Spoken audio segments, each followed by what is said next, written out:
Hi, I'm Dr. Fox, and let's talk about the hepatic portal system. In this video, we'll conceptualize portal system and give examples of both venous and arterial portal systems.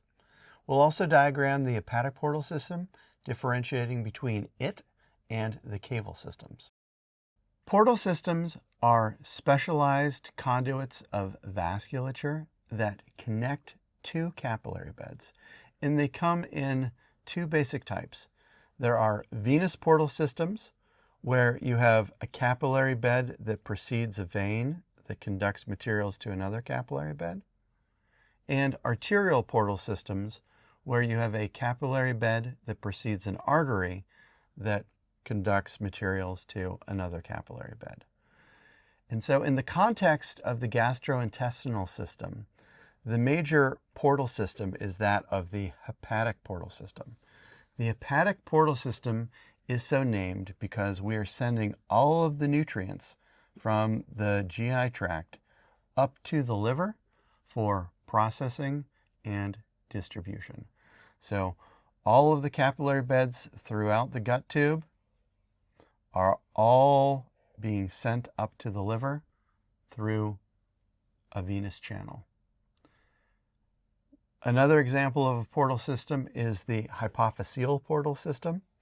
The hypophyseal portal system is another venous portal system that connects the hypothalamus with the anterior pituitary. And to give you an example of an arterial portal system, we have the renal portal system, which connects the glomeruli within the kidneys to peritubular capillary beds that would succeed the glomeruli within the nephrons that they serve. Now, we can contrast these portal systems with the caval system. The caval system is a venous system that consists of a superior vena cava and an inferior vena cava. The superior and inferior vena cavae feed into the right atrium of the heart, and they return all of the blood from the head, neck, superior limbs, and thorax via the superior vena cava, and all of the blood inferior from the diaphragm via the inferior vena cava back to the heart. So the hepatic portal system exists to shunt all of the absorbed nutrients from the GI tract up to the liver. And the major pattern of return comes from two vessels: a superior mesenteric vein, which is the counterpart to the superior mesenteric artery, and a splenic vein, which is the counterpart to the splenic artery.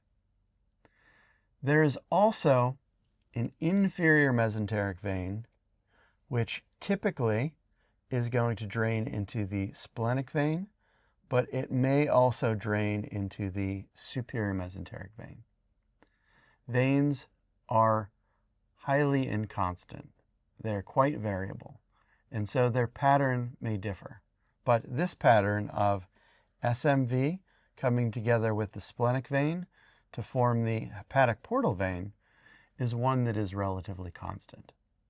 That hepatic portal vein is ascending along next to HAP and along next to the biliary tree in the hepatoduodenal ligament of the lesser omentum, heading up into the liver, where its blood is mixing with blood from HAP in the hepatic sinusoids. From there, blood gets returned from the liver to the IVC via three, typically, hepatic veins.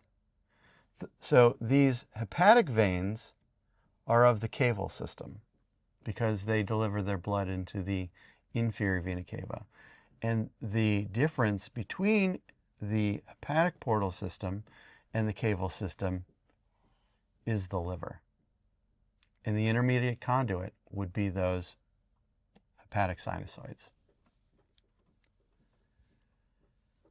Now, if there is dysfunction or pathology with the liver, what can happen is blood backs up in the hepatic sinusoids, and this leads to an increase in portal pressure.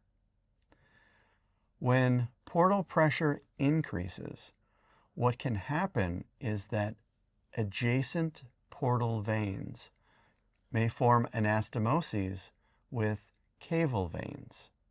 They can form varices as they become engorged with blood through that increased pressure. And they seek to dump some of that excess blood in nearby caval veins. And so there are three major regions where this can occur. The first are in the esophageal region. And so what you have here are branches of the left gastric vein, which we can see here, draining blood from a region also served by the esophageal vein. So the esophageal vein is caval. The left gastric vein is portal.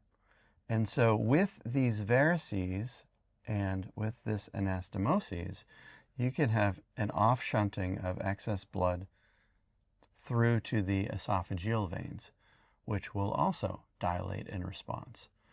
These esophageal varices tend to be the most diagnostic of portal hypertension.